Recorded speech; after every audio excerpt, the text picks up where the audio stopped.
Hi, my name's Phil. I like talking about politics. So one of the government's stated aims was to be testing 100,000 people a day by the end of April. The government are now claiming that they have achieved this target, and they were doing this on the very final day of April. However, it was a little bit of a fib.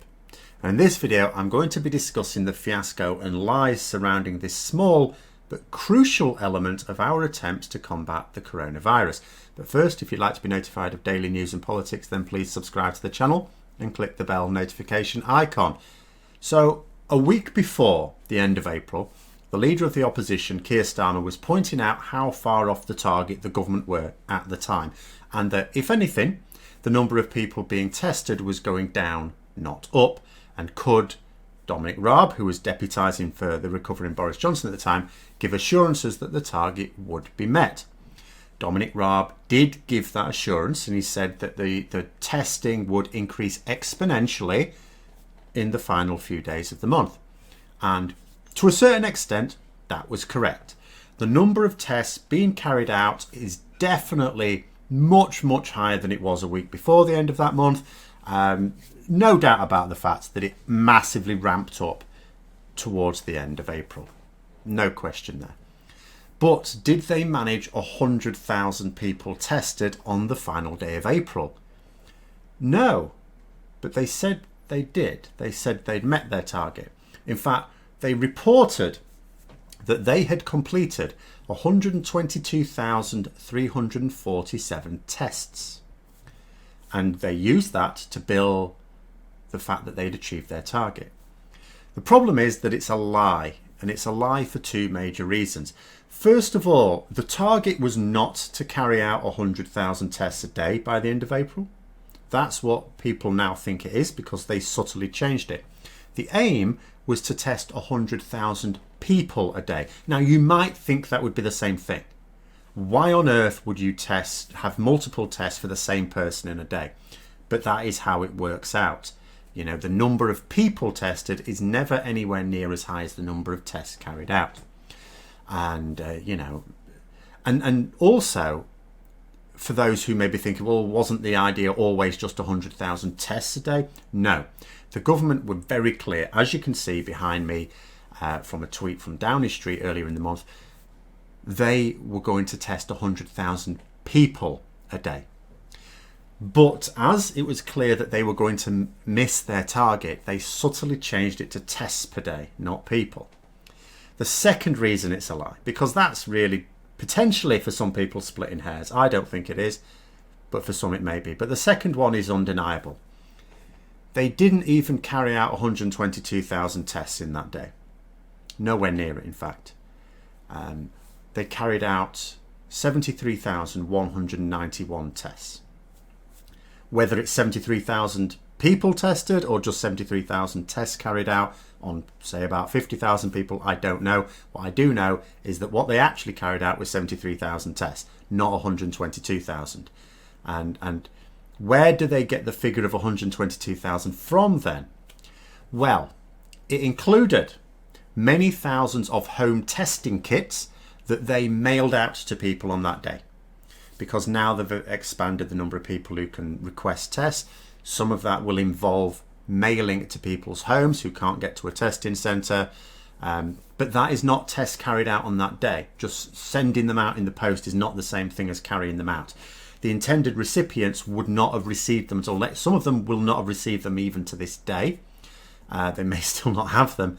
And even once they do get them, it doesn't mean, well, you can't wait anyway because they're going to do it. No, because we don't know that either. There isn't a guarantee that they're going to be used. There isn't a guarantee that they'll work or that the person at the other end will know how to use them correctly.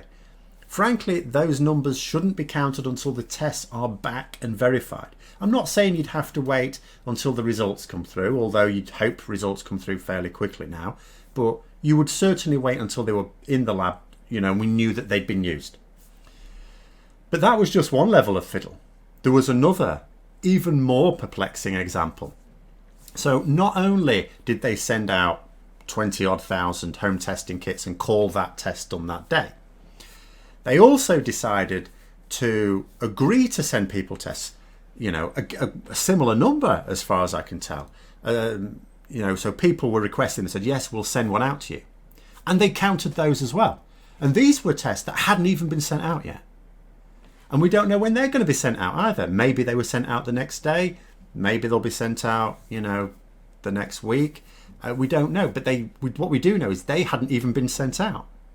So because they've received a request and agreed to send some out at some unspecified point in the future, that counted too.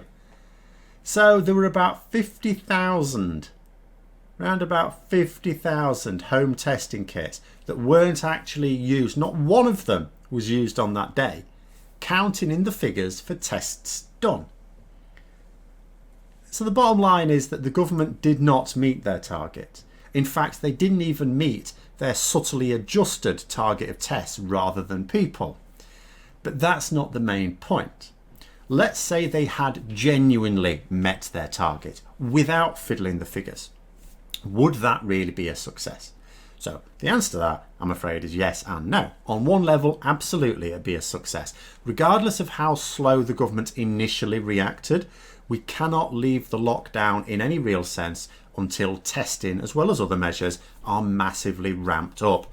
It would have represented a significant move towards that aim, and a little thumbs up could be sent the government's way. Yes, you waited too long, but at the end of the day, we can keep carping on about how you were so slow to the party to get things started. That can come out in the inquiry. Where we are right now, where they were at the start of April, they needed to massively ramp it up. Had they been able to do that, good, okay, you're starting to get a few things right now. In fact, even if they just announced that they'd missed their target, if they'd have actually just given the real figure, if they said, do you know what, we haven't met the 100,000, but 73,000 is a massive improvement, then again, that could still be billed as a success. It could just be this 100,000 face facts. 100,000 is an arbitrary number, isn't it? It's a nice round number. It's a 1 with a certain number of zeros after it. 5 in this case. They could have had as their target 70,000 and they would have met that and that would have been fine. Would we have been any less impressed with 70,000 by the end of the month than 100,000? It would still have represented a big ramping up. So why wouldn't they just say that? It would be uncontroversial and still show huge progress, because at the end of the day, if I did a video saying, well, the government, only managed 70,000, they said it 100,000, that would be a bit mealy-mouthed of me. I would not do that. But even if they had have met, so coming out from the other angle now, so let's say they had met the 100,000 target without fiddling any figures, then there is the other side of it. It would still represent a failure of leadership in the coronavirus crisis. Because remember that this 100,000 people tested a day by the end of April is not what independent public health experts were saying is going to be needed. That was their target. It was a classic example of a Conservative government coming up with its own target and failing to meet it. But even if it had succeeded, it's still its own target. We should have had the testing massively scaled up much sooner than the end of April. If we're going to judge this government on its overall response, it should have started ramping up much sooner. And let's just imagine, because you can look at other countries that managed to do that, but some other countries didn't. Let's just say that you were ready to believe the government that there were certain difficulties that made it particularly impossible for us, maybe a result of 10 years of Tory abuse of health services in this country. Then you might say, well, this government's a little bit different, slightly different ministers, give them a bit of a pass. Okay, you could argue that. The problem is that they turned down vast quantities of reliable tests, choosing instead to spend millions on innovative new ones that turned out to not work at all. They also turned down the offers from universities for extra lab capacity to get the results returned much more easily, because I was saying right at the start of this that there will be universities, biomedical sciences departments up and down the country with the equipment and the staff to be able to do this. And indeed they did offer and were turned down flat. So the government had access to many, many more tests and results processing facilities than they used. So the fact that it took so long to ramp up was their political choice, not because they didn't have the resources. So instead of investing in the NHS and universities in order to ramp up the testing more quickly, what did they do? They gave contracts to private companies instead, never wanting to miss a trick to funnel public money into private hands. One of the most notorious examples was Delaware. Was it a private healthcare company? No, it's an accountancy firm. Deals with accounts. And what happens when you get a private company with no experience of delivering healthcare to deliver healthcare? Pretty much the same thing that happens when you give a ferry contract to a company with no experience of ferry services, or indeed having any ferries. Needless to say, it was an instant disaster. Test results went missing, meaning that the few healthcare workers who were initially allowed a test never got their results back. So the next time the government announces that they've met a particular target, because what's particularly egregious for me about this is so many people that would normally be critical of the government have gone, oh great, they actually met the target, well done, because they want to be seen to not be constantly attacking the government. But just given that it's this government, if they announce that they've met a particular target or claim some form of nebulous success, just check.